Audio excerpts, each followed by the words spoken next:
So I think this is an issue where, everybody says government, opposition, fighting all the time. This is one issue where we can show the country that we can also plan and work together to solve something that is critical.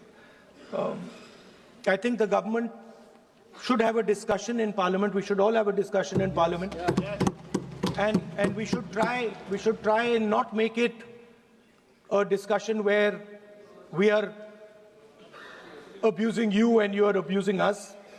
I think we should make it a discussion where we are participating, we are showing the country that on this fundamental issue there is agreement, and the best minds are going to be put into place to solve this issue. Thank you. I think it would be good if we have a discussion, detailed discussion, and then the Prime Minister puts in place a plan for each city, methodical, systematic plan on how within the next 5 or 10 years, maybe we cannot resolve the problem, but how we are going to impact the problem and make life for our people easier.